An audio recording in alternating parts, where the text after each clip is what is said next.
Hello folks, thank you for watching this video. I hope that you are going to enjoy it. In today's video, we are building a 2.5 Cinewhoop. In my opinion, this is one of the best size when it comes to both indoor and outdoor flying. And since winter is coming, I'm going to be doing a lot more of indoor flying. But if you plan on taking this guy outside, the good thing about it is that the whole build with battery and even with a small Ron Chem Tom Pro on it is still going to be less than 250 grams. The build itself is a pretty simple build. There's a couple issues I went into when putting this drone together, and I'm going to give you some tips to keep you from going through those issues. Forest fly pretty good. Enough talking, let's just get straight to the build. Alright, so we're going to start by going over all the different parts that we're going to be using for the build. One of the cool things about building a drone is that you start with all separate parts, and within a couple hours they're all going to be combined together and they're all going to be working together to make a good flying drone. And those are all the pieces that I'm going to be using on this build.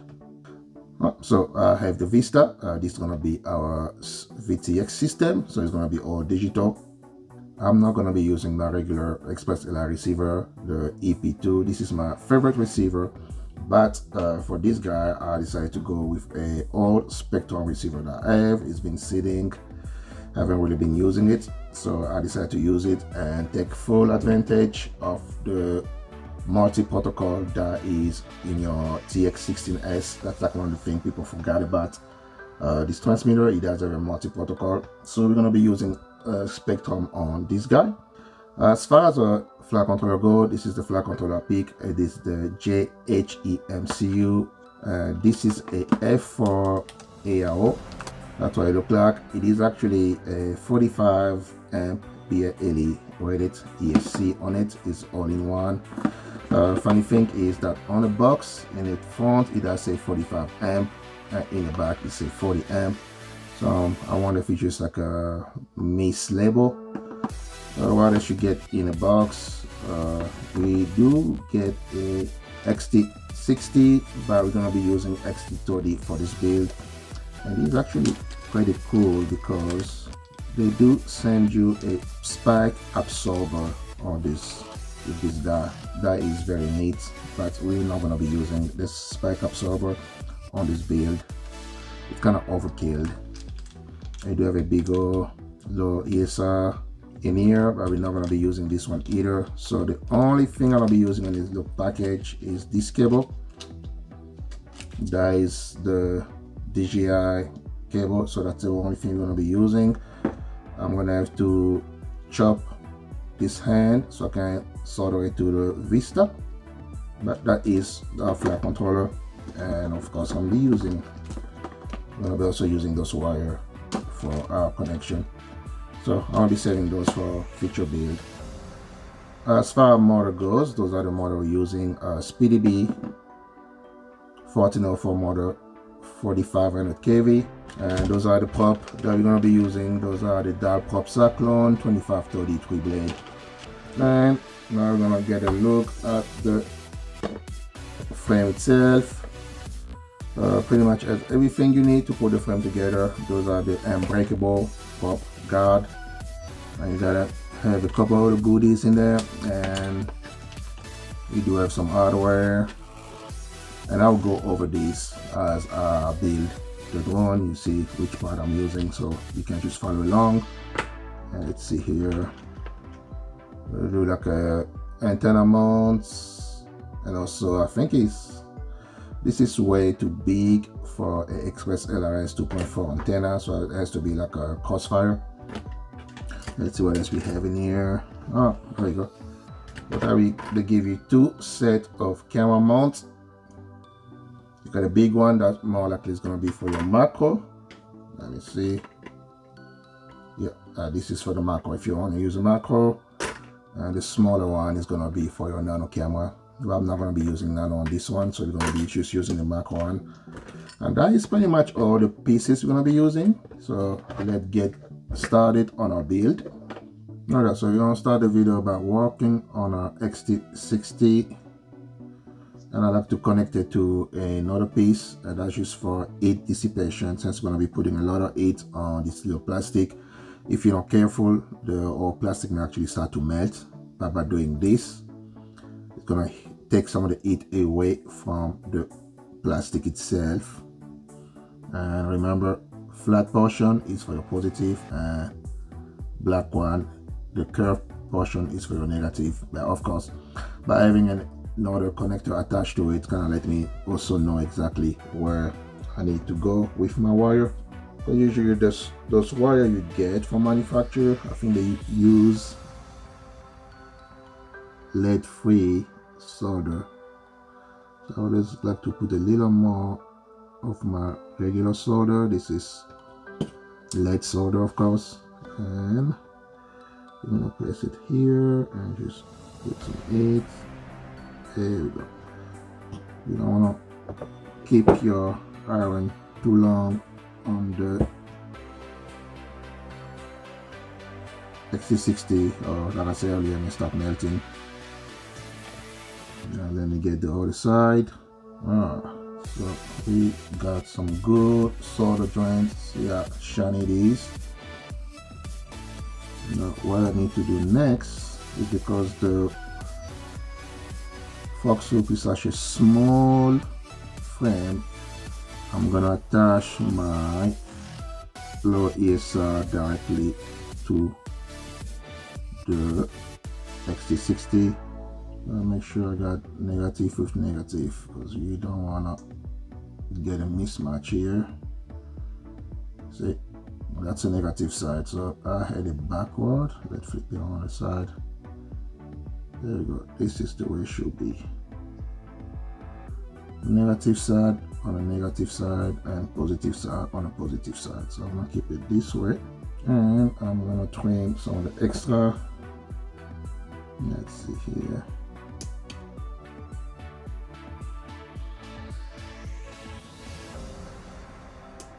And go ahead and pre-tan those babies.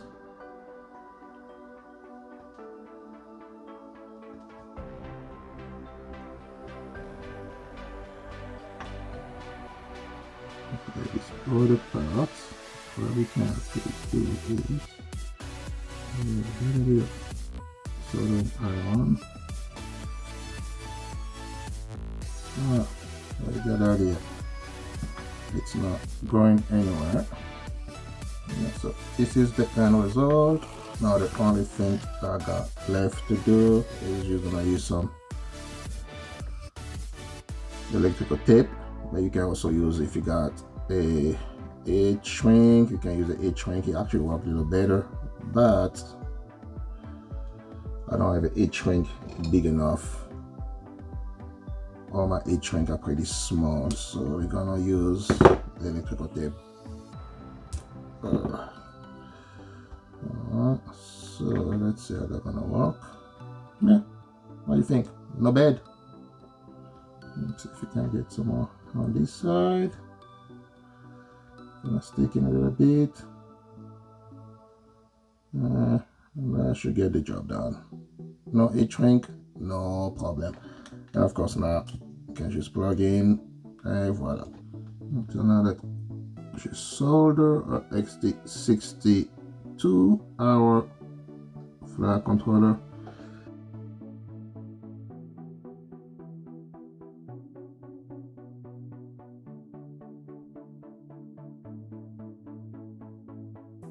And voila, I don't think it's going anywhere.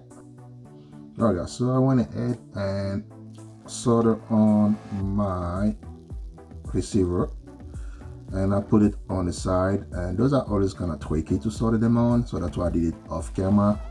But the way I got it set up is the first part is negative, and it goes down the line. You got negative here, negative, negative. Next one is a 5 volt. Actually the first one is 4.5, and that's why I use this gas, so I could power on my receiver with the USB-C, and the next two are 5 and 5 volts. Next one on this side is actually RSSI, but since I'm using a Spectrum receiver, I don't need to use no, it's actually S-bus, but I'm using Spectrum receiver, so I don't need to use S-bus. And wire on top of that is LED, and the wire next to that it's CAM in case you like to use a analog system. And right next to that you got your RX1, on top is RX2, then you got RX3, then you got TX1, TX2, TX3 Spectrum. This is a SRXL V2 receiver, so I only need a TX, so I only got 3 wire for this guy. And it goes RX, the next one it's not used, you got your 5V and your negative volt, in case you wonder how to wire up this kind of receiver. But you can actually find the manual for the flight controller or the receiver if you want to figure out how to wire up. It does have 5 UART, so you can actually wire down everything multiple way. So check the manual, should give you a little more information to where everything is. But I just went ahead, I got this guy on because it's gonna be this, I'm planning on keeping my flight controller, so this is gonna be under the flight controller, so that's work perfect. And now let me go ahead, and I think what now we're gonna do is actually try to get some of the motor in place. I'll go ahead and add the gummies, but I'm gonna have my gummies, let's see if you can see that, I'm gonna have them pretty much upside down. This flight controller has this little gap on the side that it makes your putting your gummies not as challenging. See this little gap here? Only thing you have to do, make sure I flip it around, is just squeeze your gummy and just push them in. Make sure in camera. It's one of those things, sometimes it's easier said than done. That one is in. Now make sure to put your ST60, actually XT30 in before you put the gummies. You don't want to solder your XT60 in place with your gummy in place because the shoe is gonna melt because of the heat. So let me walk you to what I'm trying to do right now. I'm trying to figure out what's left of the motor wire I'm gonna need for my AIO. So what I did is I put the motor on the main board or main plate of the frame, and what I'm going to do next, I kind of loosely connected them to the main board. The frame or the kit does come with screws for your motor, that is nice. So put them in there, and they're gonna allow me to gauge how much length or wire I need. So next thing I need to do is just kind of mount, put my flight controller the way it's gonna be mounted on the build. This wire always a pain to get them out of the way, and I need to get it to where I can get access to my USB. So it should be this way. Yes, I think that's how I'm gonna put it. So I'm gonna put some screw, keep the flight controller in place, and try to figure out how long of a wire I'm going to need. I need to figure out the best way to do this. Yeah, I think some of them are gonna be short in order, so they're gonna be short like this. This guy is gonna come to this hand. This guy is gonna come to this hand, and this one gonna go here. And by the way, this is the front and this is the back of the frame. I always like to cut my wire slightly longer, my motor wires, just to give you a little bit of play room in case you messed up. So we're gonna go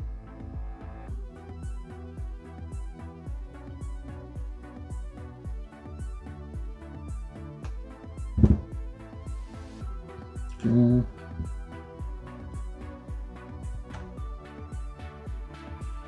2, but that should work. Now let's try this little fella.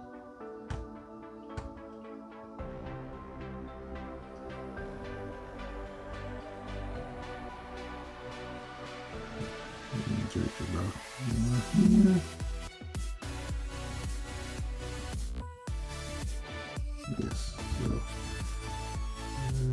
a little wiggle room, go a little higher, okay. And so we can get this little fella. You're kind of getting the idea, guys.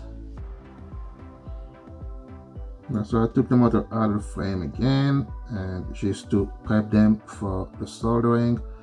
And with small model like this, the only thing you need to do is just kind of use your nail and pull on them, and see you got a little wire exposed, and you just twist them around. That's really what I do with smaller motors. Big motors, sometimes you may need to use like a little tool, but usually just with your nail you're able to kind of strip the plastic off and expose the wire. From here, the only thing we got left is just to pretend a wire. You really don't need to touch the iron because the heat is propagate pretty fast, and by doing this, it's gonna make it easier to solder on the board. I'm gonna do this for all the rest of the motor. So now we just gonna prep our flat controller. Just pretend it, make everything easier. The best way I found out is to literally put your iron on the opening, and then you put your solder. But of course it's a little more challenging now since I'm trying to do it under the camera, but it's much easier. So put iron in it, and there we go. You put the iron in there. There we go, and you put the iron in there, and there we go. I know my long one, because I got a couple of motor that's slightly longer, a longer wire than the other. And so what I'm going to do is going to be one of the short one. So you're going to remember. Always want to make sure you don't want to be in the middle. Okay, so that's one of the long ones. So I'm going to do one so you can see how I do it. And I actually want my wire to come out from the bottom. So I get the wire in there. Just going to align it. The only thing you have to do is make sure you can see it on camera. The only thing you have to do is line up your pad and just, I really need a third end, and you just, there we go. That's in. We'll go to the next one.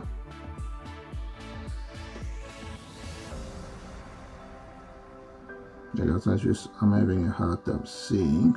I'll put it in place.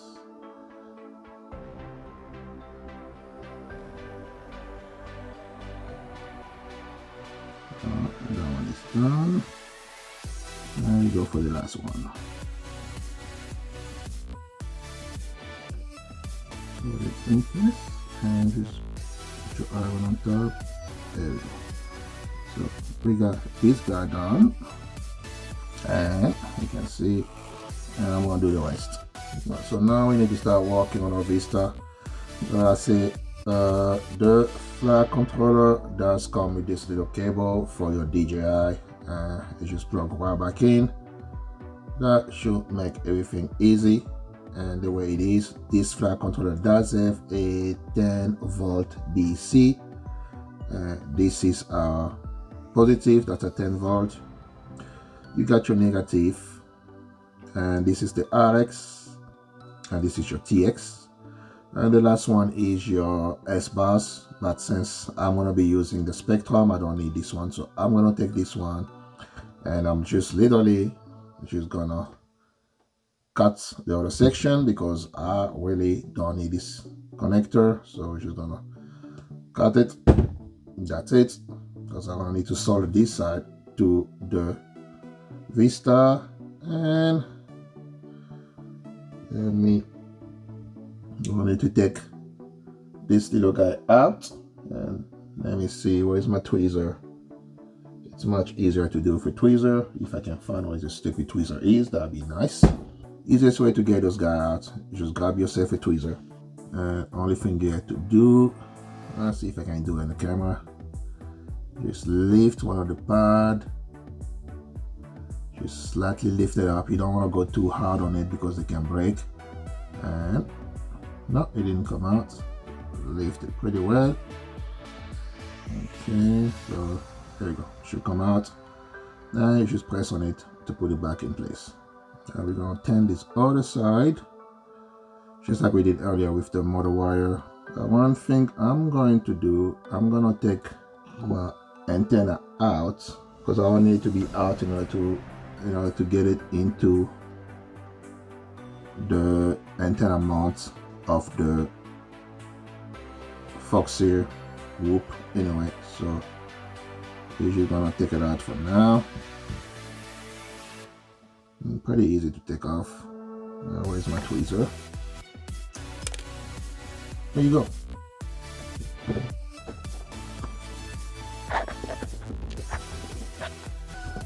There we go. I was lucky on that one. And you just lift it. There we go. Now, I like to solder my Vista from upside down. But if you look on top here, it actually let you know you got graving on top. That's gone, that's positive, gone, TX, RX. That's another gone, and that's S bus. How do I know that? Because I soldered those babies so many times. So I'm gonna go positive, gone, TX, RX, and I'm just gonna do this off camera.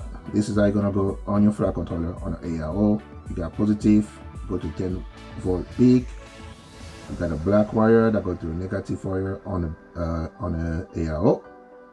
Now next here, this is the RX on the Vista, and it's gonna go on a TX on the ARO, and this is a TX, and that's gonna go on the RX on the ARO. Oh, I got it backward. This is TX. Yes, TX, RX, RX to TX. Now, at this point, pretty much we are done with our soldering iron, so you can just put it away. And everything we're gonna be doing from now is just like putting the puzzle together, or just Lego. It's gonna be putting the frame together, putting all the wire, all the screws. So this is kind of fun part. It's not really the fun part, because to me the fun part is when you go into beta flight. So let's just put everything together. I'm not gonna be using those longer screws for my flight controller. I got slightly shorter one. I don't need them to be that long. So take those guys out. By the way, those guys come in a frame kit. What we're gonna do is we are going to start by putting a little battery strap. We got a little gap in here, that's where it goes. So then go from here to the other side. Or maybe no, let's go this way. Yeah, let's go this way. There we go. To the other side. That's pretty easy. You cannot mess this up, guys. All right. So what I like to do is, this is the battery strap that came with the kit. I'm gonna make sure it's gonna be long enough for the battery I'm gonna be using on this guy. This is Forest GND 660. Always have to try, because if it's too short then I can use a different strap. But it looks like it should be more than enough for this battery. If I can get this guy to go in there. There we go. Oh yeah, that should work.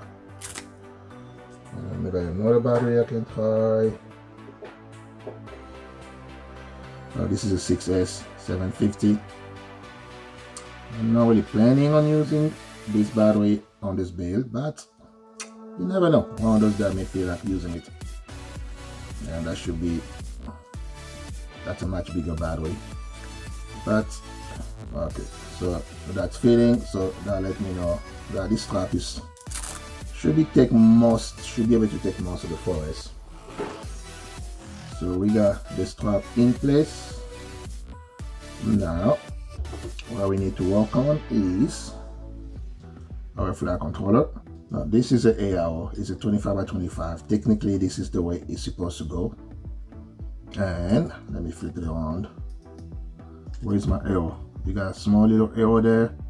That is the front of the ARO, so that's supposed to go this way, like as a diagonal. But with this frame I wanted to mount it this way, so I need to make sure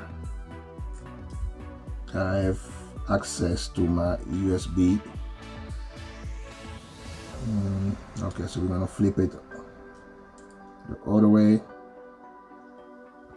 and don't worry, we're gonna fix that on Betaflight, because I'm gonna have to tell Betaflight exactly what the orientation of the flight controller is, since I'm using a different orientation than what it was previously designed for.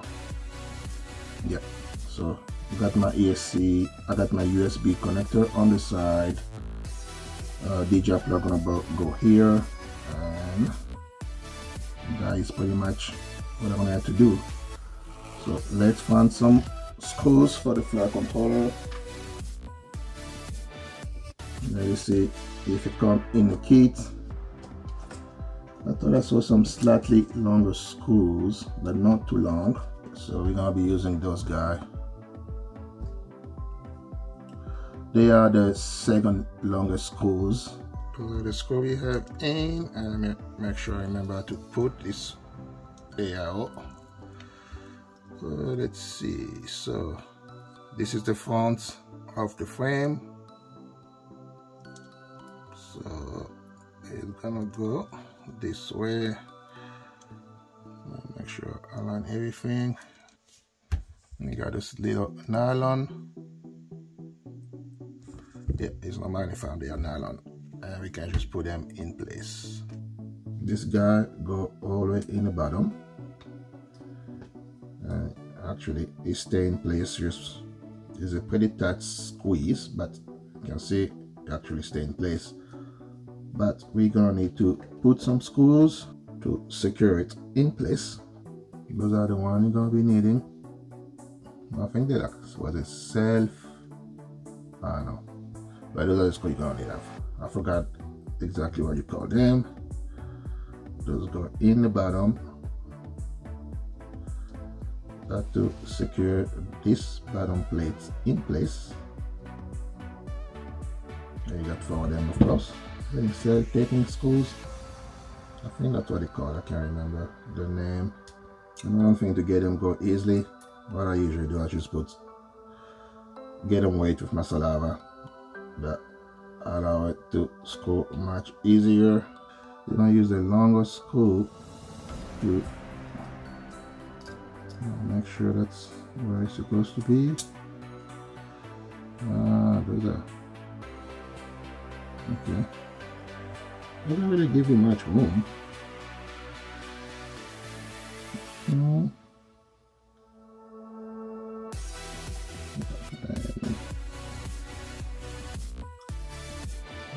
Not a tight fit.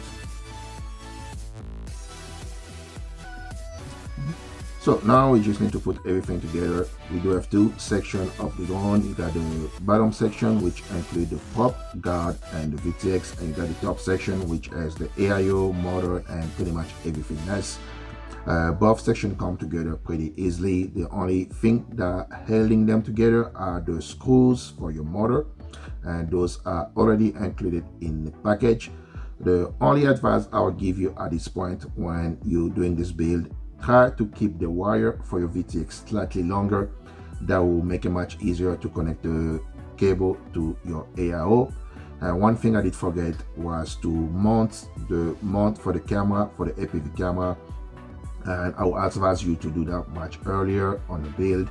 You're still able to mount the camera mount on the drone at this point, but it's just a lot more headache than you need to, so I would say just mount those earlier in the build.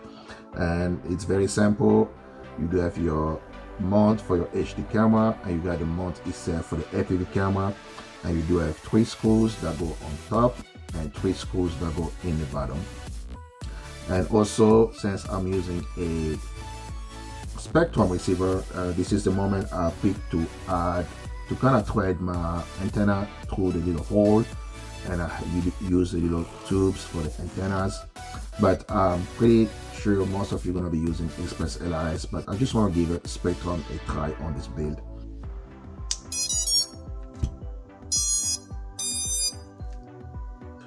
So just showing you how I have all my peripheral setup, and of course this is going to be depending on how you set up your flight controller, so you don't have to follow what I did right here. But I have my receiver on UART1, and I do have my VTX, which is DJI, on UART6. One thing you're gonna need to make sure to change with this frame, the way the frame is set up, you're gonna have to set up your board orientation. And the way I have mine set up, I end up swapping my yaw to 45 degree. Depending on how you have your setup, either gonna be 45 degree or minus 45 degree on a yaw. And I kept my flight controller upside up, so I didn't have to play with my pitch. But if you decide to flip your flight controller upside down, you're gonna have to play with this section here. You're either gonna have to put my minus 180 or 180. That's gonna give you the right orientation for your board. What else I did here? Big things gonna be the Spectrum receiver I'm using, and you can see I do not have my telemetry on. Strange thing is that once I turned my telemetry on beta flight, I was losing connection to the receiver. Another big thing is that if you're using a Spectrum receiver or a freestyle receiver or any kind of receiver that require you to push a banding button, make sure you band your receiver first before you do anything on this build, because the receiver on this build is pretty much buried inside the build. So once you put the receiver on the build, you won't have access to your bind button anymore. So make sure you bind your receiver before anything else. But one more time again, it's just very strange with Spectrum receiver that once I turn the telemetry on beta flight, I lost connection to the receiver. But with telemetry off, which is strange, I was still getting all my telemetry on the transmitter. The build is completed. I have updated the AIO to BlueJ configurator, so I am running bidirectional D shots, and also I've changed the melody of the ESC to this. Telemetry recovered.